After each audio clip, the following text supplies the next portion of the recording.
La siguiente historia se titula Relato de muerte.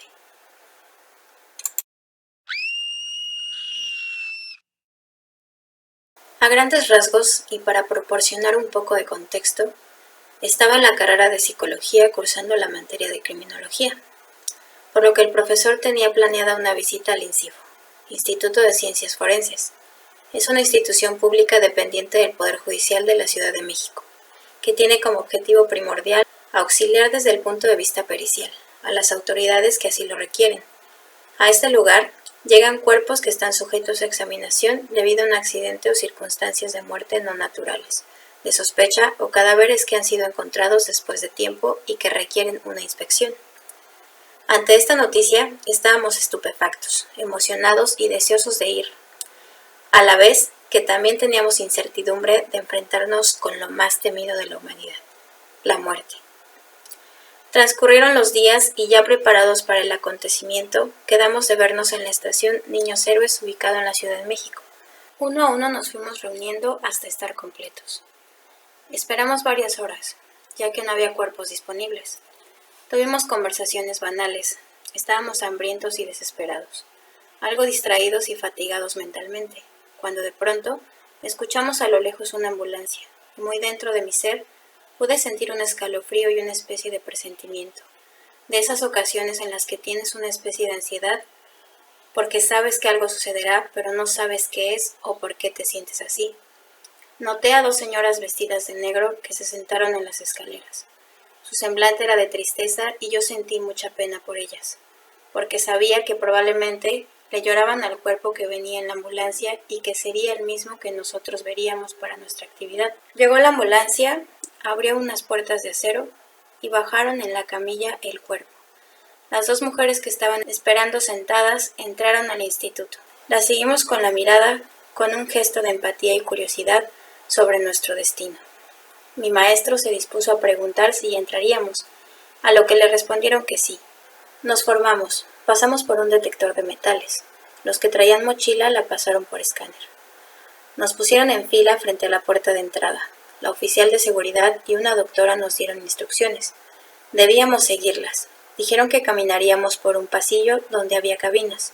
En una de ellas dejaríamos todas nuestras pertenencias, que debíamos apagar celulares y que estaba completamente prohibido llevarlos a la sala de anfiteatro, que es donde se trabajan los cuerpos para su examinación.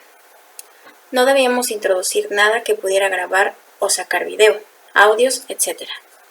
Se nos pidió un tiempo límite para dejar las pertenencias y en cuanto las íbamos dejando, nos pedían pegarnos a la pared. Una compañera que estaba enviando mensajes nos atrasaba el avanzar al siguiente paso. Pero por fin, una encargada le pidió dejar sus cosas o salirse sin retorno a la experiencia. Lo dejó rápidamente y fue la última en unirse a la fila. Debo decir que desde que íbamos entrando en aquel pasillo, se percibía un olor extraño, que en el momento no podía distinguir. También era un ambiente frío y un tanto incómodo como todo aquello que es desconocido. Íbamos avanzando y el olor era más fuerte, convirtiéndose ya en un hedor penetrante que incomodaba a mayor cercanía. Nos sentimos vallados a la experiencia, pues podíamos notar que había habitaciones con camillas que tenían bultos en ellas, cubiertos por sábanas. Era casi obvio que se trataba de cuerpos ya examinados, pero no quisimos suponer nada en ese momento. El pasillo se acortaba y las sensaciones ahora eran más intensas. Los corazones palpitantes se hacían presentes, la sudoración nerviosa, las miradas cruzadas impregnadas de duda y miedo, conectándose unas con otras. Próximos al límite de aquel pasillo, escuchamos el rodar de las llantas de una camilla. Vimos pasar ante nuestros ojos el cuerpo para examinación. Nos detuvieron hasta poner la camilla en su lugar. Ya colocado, nos invitaron a pasar y nos notificaron que no estaríamos en la ventanilla, sino que presenciaríamos la experiencia alrededor del cadáver. Nos colocaron a una distancia de 50 centímetros aproximadamente. Los técnicos en el anfiteatro descubrieron a la persona, un joven de 27 años de edad, de tez morena, cabello corto, alto, atlético, fallecido no más de 5 horas antes, presuntamente debido a un choque automovilístico, pues aún no sabíamos el veredicto final. Las emociones encontradas entre la empatía, la tristeza y el miedo de enfrentarnos a la pericia dieron inicio a la explicación de la posición post-mortem. Había un fotógrafo forense encargado de documentar en imagen cada área examinada, un médico forense quien describía con detalle cada acción realizada, una doctora encargada de tomar muestras de sangre para mandar al laboratorio y confirmar que no estuviera bajo efectos de ningún estupefaciente, oxigenación de sangre y demás. No explicaron mucho al respecto. Un secretario encargado de escribir todo lo mencionado para el documento oficial. Y por último, pero no menos importante, los técnicos de anfiteatro. Ellos hacían el trabajo de mayor labor. Se encargaban de diseccionar el cuerpo. Como ya mencioné anteriormente, nos encontrábamos alrededor del cadáver. El médico inició explicando al fotógrafo forense qué áreas debía fotografiar. Primeramente las livideces cadavéricas, las cuales son signos reconocibles de muerte y que se caracterizan por una coloración rojiza moratada de las partes declives del cuerpo, debido a una acumulación de sangre en estas zonas. El trauma del choque fue en la parte occipital de la cabeza, donde se veía la abertura del golpe. Con la ayuda de los técnicos, el fotógrafo tomó la evidencia para claro que seguiría participando durante el proceso, pero por el momento ya había terminado. El médico hizo la explicación de lo que acontecería posteriormente. Comenzaron con un corte en la piel en el lugar donde fue el golpe, para así poder separar la piel del cráneo. No recuerdo bien con qué instrumento lo hicieron. Era como una especie de bisturí. Pusieron el cuerpo de costado, uno sosteniendo y el otro haciendo el corte. Al finalizar ese corte, voltearon nuevamente el cuerpo, usándole sobre un tabique de madera. De manera metódica comenzaron a separar la piel del cráneo. En el proceso final de jalar el cuero cabelludo se escuchó como un crujido, como cuando separas con fuerza y dificultad una cinta canela de una caja de cartón, haciendo que expresáramos un suspiro cubierto de miedo. Pues todos somos susceptibles a un accidente y a la muerte. Con nuestro sentido de empatía no pudimos evitar vernos postrados en una situación similar. Después de separar la piel del cráneo, pasaron el cuero cabelludo al frente del rostro, tapando así su esencia de humanidad, desvaneciendo la conexión que teníamos con el difunto, lo cual hizo que nos acercáramos más, perdiendo así un poco el miedo. Ya con el rostro levantado, hicieron un corte craneal, iniciando en la parte frontal. En las películas te muestran que hacen el corte con una sierra, pero aquí no fue así. Nos impresionó que lo harían con serruchos, pues para personas nada experimentadas en el área, nos parecía un poco rudo y excéntrico. Tenía una explicación de acuerdo a los especialistas. Comentaron que era mejor utilizar esta herramienta, porque la sierra haría resplandar rebaba que quedaría impregnada en la ropa, y que el corte con el serrucho se lograba un trabajo más seco y limpio. Observamos el proceso con adrenalina en el pecho. El sonido era como si se cortara un trozo de madera, terminando por romperse con fuerza. Los técnicos eran hombres altos y a la vista fornidos, vestidos con un traje tipo mecánico y muy serios, profesionales en su trabajo, y pienso que también bañados en experiencia. Parecían no inmutarse, pues finalmente era su trabajo. Ya estaba establecida la normalidad en lo que hacían. No todas las personas tendrían la capacidad de hacer lo que ellos hacen. Continuaron haciendo el corte, turnándose uno y otro de los especialistas en anfiteatro, debido a la fuerza implicada para perforar el hueso. Se escuchó un crujido silencioso y seco, al cual nos expresamos con un suspiro de sorpresa. Era la puerta a conocer en vivo la máquina que nos hace funcionar, el cerebro. Ya terminaron el corte y dividieron el cráneo en dos.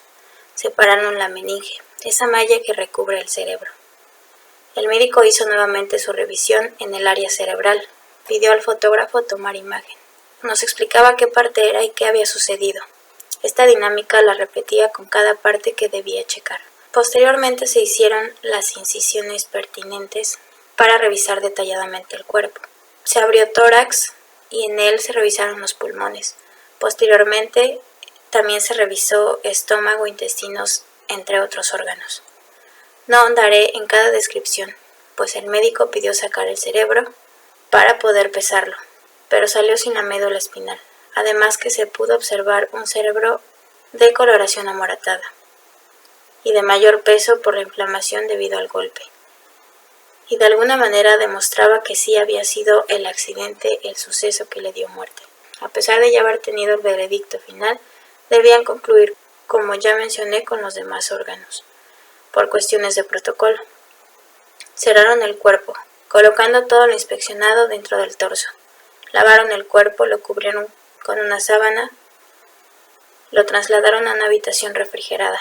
Las autoridades se dirigieron a nosotros y nos dieron las indicaciones de salida. Durante nuestro caminar a la salida del edificio, nos invadieron pensamientos. El maestro dio por concluida la actividad, citándonos un día posterior para comentar esa experiencia. Partimos todos juntos y cada uno se fue bajando en distintas estaciones, así que quedamos solo 3, 2 compañeras y yo. Entre risas nerviosas y sorpresa, por no creer lo que habíamos experimentado, nos percatamos de un hedor en nosotras. No era nada más que aquel olor perteneciente al lugar de donde veníamos, recordándonos con cada imagen capturada aquel momento. Nos preguntamos qué tan rápido se podía quitar, pues parecía incomodar a las personas, y todo el tiempo nos preocupábamos por esta razón. Cuando llegamos cada una a su casa, lo primero fue meterse a bañar, para darnos cuenta que el olor estaba impregnado en nosotras, y dejamos de percibirlo 3 días después del evento. Desde luego que durante todo ese tiempo dio lugar a distintas emociones. Al caer la noche, el miedo se hizo presente, la mente me jugaba sucio. Imaginé a aquel joven parado frente a mi cama, con la cara colgante, mirándome con juicio. Sentía la culpa por la imposibilidad que tuvo de continuar con su vida, y probablemente tenga que ver con la impresión que me dio darme cuenta de lo frágiles que somos como especie. Llegó a mí el coraje y la frustración, porque observé la evidencia dictando que un accidente ocurre en el momento menos esperado, que muchas veces no es ni siquiera provocado por nosotros, que no decidimos del todo en qué momento es justo partir, ni en qué condiciones, pues fue impactado por un auto en el que su conductor estaba ebrio, y su muerte fue por la irresponsabilidad de un otro. También experimenté tristeza y empatía, pues esa persona era muy joven, 2 años menos que yo en ese momento, seguramente un sinfín de metas por lograr, deseoso quizás de caminar todo ese tiempo que le faltaba por vivir. Pensé en mí, si muriera a esa edad. Pensé en las personas que sufrirían mi muerte, las cosas que faltarían por vivir, las cosas que faltarían por disfrutar, y simplemente la fragilidad de mi existencia. Quise profundizar en este hecho desde mi ser, y compartir que no solo fue una experiencia extraordinaria por encontrarnos con la muerte, sino por darnos la oportunidad de una nueva perspectiva. Se dice que no se aprende de las experiencias ajenas, así se presenten como ejemplo en repetidas ocasiones, pero sí podemos ser capaces de analizar sobre este desafortunado hecho, por lo que te diré. Cierra los ojos, imagínate caminando esos pasillos, sintiendo la adrenalina y el miedo por encontrarte con aquello que más temes. Percibe el hedor a muerte, impregnando tus sentidos, acercándote a todo aquello que has dejado inconcluso, acortando el tiempo de acción, porque el final está cerca. Intentas correr a contracorriente para realizar los sueños que dejaste a la desidia. Intentarás sostener la mano de aquellos que son importantes para ti, las personas que te dieron tiempo. Querrás mirar desde otra perspectiva las discusiones que tuviste, apuntando quizá que en algunas la razón no fue tuya. Aquella seguridad que todos tienen de su presente, de no pensar en el futuro como una posibilidad de pérdida. Viviste avanzando rápidamente. Te hizo ignorar esa palpitación con la que pudiste ofrecer disculpas por un error. De poder enmendar acciones, mirarás en retroceso toda tu vida. Solo tú sabrás tu historia. Cada palabra escrita en esta conclusión será modificada con las imágenes de tu propia existencia. Y después de este último texto, a modo de reflexión, te pregunto, ¿has amado, perdonado, disfrutado, vivido, siendo consciente de tu existencia temporal? Si deseas compartir un relato, experiencia o reflexión, lo puedes hacer a través de la caja de comentarios, enviando un correo a relatos020390@gmail.com. Si te gusta mi contenido, puedes suscribirte, dar un like y comentar. Me ayudarías muchísimo. Gracias por escucharme.